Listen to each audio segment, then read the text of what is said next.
So first of all, I did some work around what I thought would be good for us to continue to have a theme and think about over the next year. We're the oldest club in New Zealand. I think we should take a leadership role, not just locally but nationally.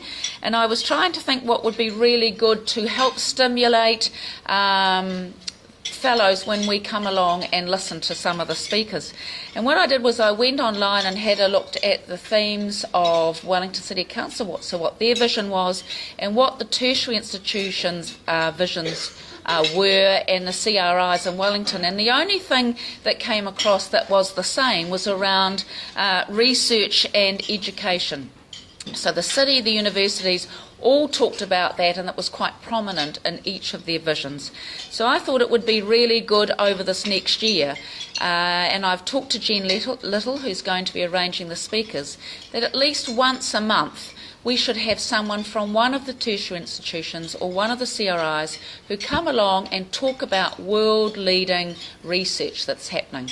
And it may be just to stimulate us, but more importantly, it may be providing connections because you may know somewhere where these people can be connected or help raise funds or help connect them internationally or whatever. So that's something Jen Little's already got on to. She's already talking to the universities. It's probably, we've had these sorts of people in the past, but I'd like to think that was a theme going through, that we take advantage of the fact we're lucky enough to have so many tertiary institutions in our city, and they're doing world-leading research, and we should be knowing about it and use that opportunity to help them further their objectives and aims.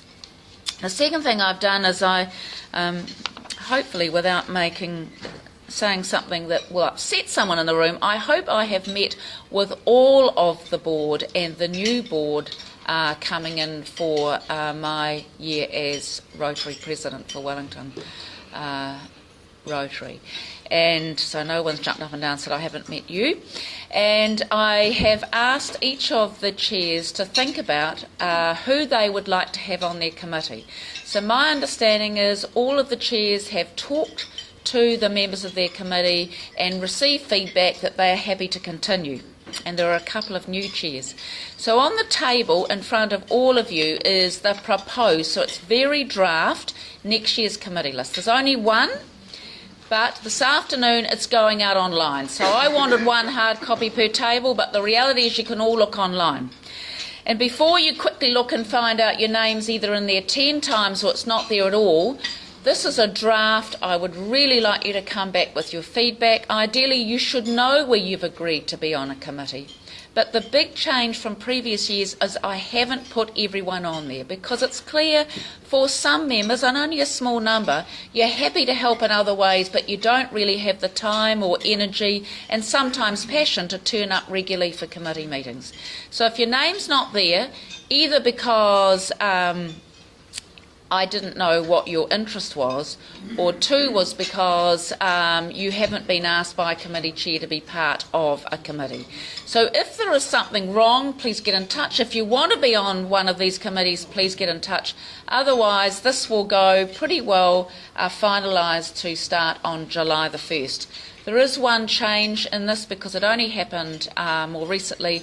Sue Ellsworth has decided she, due to other work pressures, she won't continue on as Chair of Community Service, but Karen Coots has agreed, haven't you, Karen, to be the Chair of Community Service, so that will be changed in the next version you see of this. But please have a look, it'll go online, and if we don't hear anything different, this will be what happens from July the 6th, which is my first meeting as your President. Thank you very much.